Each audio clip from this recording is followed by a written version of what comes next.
warahmatullahi wabarakatuh. Selamat sore. Pada kesempatan hari ini saya akan mendemonstrasikan tentang praktikum identifikasi simplisia secara mikroskopis. Bahan yang dibutuhkan untuk praktikum hari ini adalah yang pertama mikroskop, kemudian tabung reaksi dan raknya, pipet tetes, kemudian ada sakranin, klorahidrat, cover slip, objek gelas, kemudian serbuk simplisia. Di sini kita akan menggunakan serbuk temulawak, serbuk daun sirsak, dan juga amilum. Kita mulai pada identifikasi simplisia secara mikroskopi. Saya akan perkenalkan terlebih dahulu bagian-bagian dari mikroskop. Nah, ya, mikroskop yang kita gunakan pada kali ini adalah mikroskop elektron. Artinya di sini mikroskop yang digunakan menggunakan bantuan cahaya listrik atau cahaya lampu. Nah, bagian-bagiannya yang pertama adalah di sini ada yang dinamakan dengan lensa okuler, ya, lensa okuler. Nah, nanti lensa okuler di sini digunakan untuk memperbesar penampakan objek.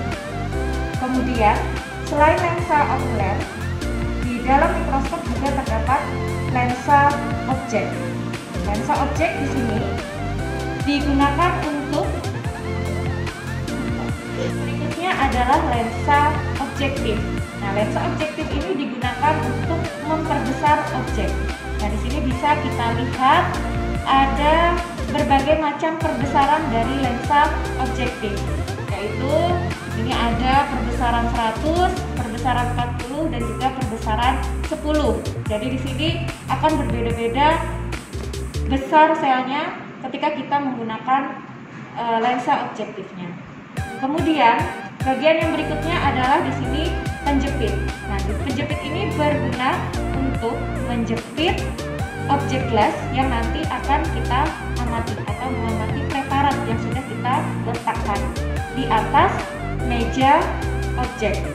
Ya, di sini adalah meja objek, meja tempat meletakkan objek. Kemudian bagian yang berikutnya adalah di sini ada mikrometer dan juga makrometer. Yang besar ini makrometer, kemudian yang kecil adalah mikrometer. Nah, fungsinya apa? Makrometer digunakan untuk memfokuskan bayangan secara cepat. Kemudian mikrometer berfungsi untuk memfokuskan bayangan secara lambat.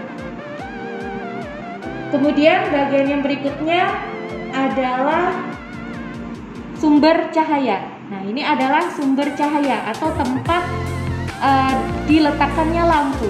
Di sini lampu, jadi nanti ketika kita nyalakan maka lampu di sini akan menyala. Kemudian fungsi yang berikutnya adalah di sini juga ada tombol yang digunakan untuk menggeser kiri dan kanan, mempaskan preparat.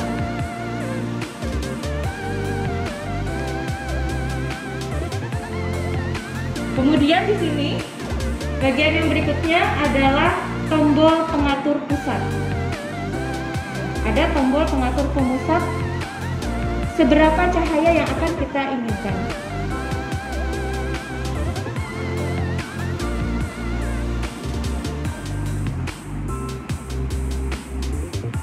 Sekarang kita akan mulai identifikasi simplisia. Yang pertama adalah kita akan menggunakan serbuk amilum.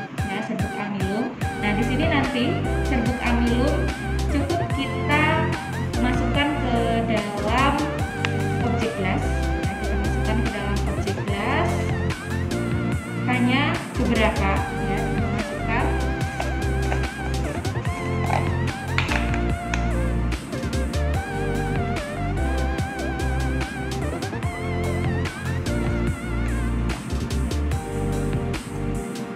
Hanya sedikit, karena kalau terlalu banyak nanti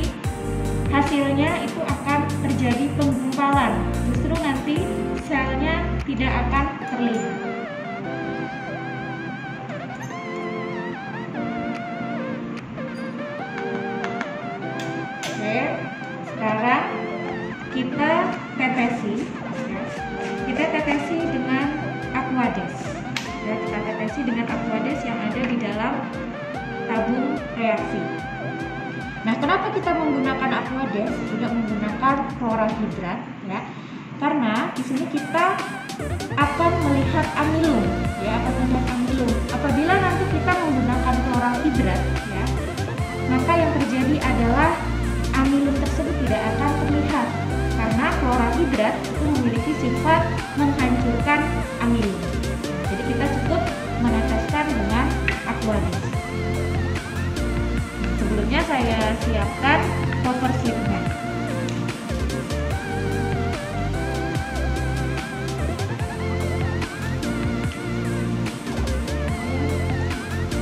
Sekarang kita tetesi dengan Aquades.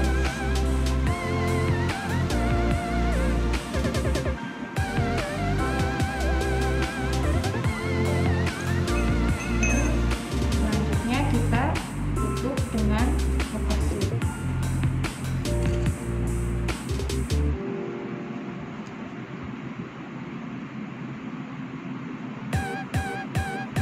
Nah, setelah kita tutup dengan cover slip, ini preparat sudah bisa kita amati.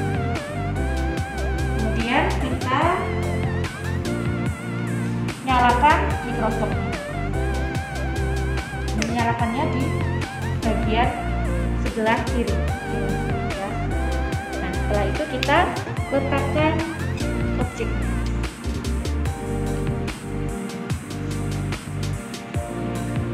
Nah, sebagaimana yang sudah saya jelaskan tadi bagian-bagian dari mikroskop, maka kita gunakan sesuai dengan fungsinya masing-masing. Jadi di sini kita mulai dari perbesar 40, ya. Misalnya kita mulai dengan perbesar 40, kemudian kita amati pada lensa okuler. Apakah sudah terdapat sampelnya atau belum? Jika belum, ya kita bisa memutar, ya, fokus baik pada makrometer, mikrometer maupun pada tombol yang di sebelah kiri, ya, ini posisi kiri dan kanannya, ya, sampai nanti terlihat gambarnya. Apabila nanti cahaya di sini terlalu terang, ya, terlalu terang atau terlalu gelap, nanti kita bisa putar fokus cahayanya, seberapa cahaya yang kita inginkan.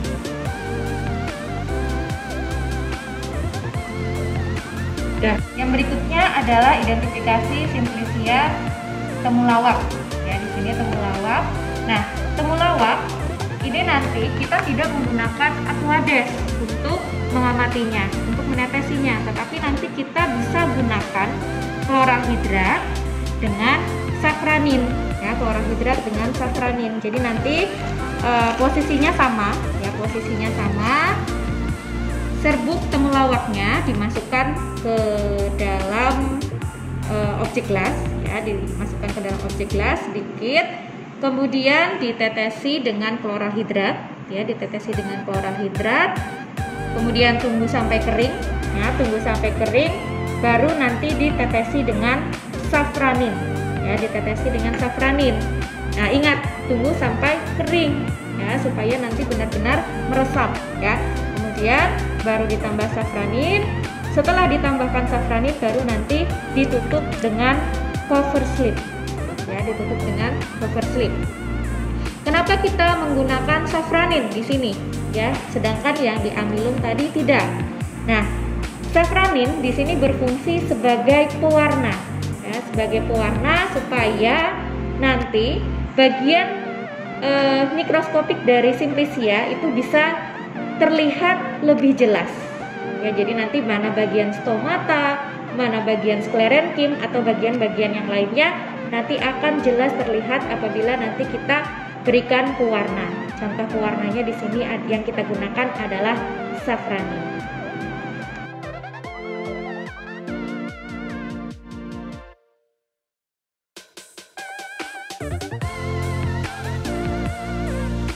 Demikian demonstrasi saya pada hari ini.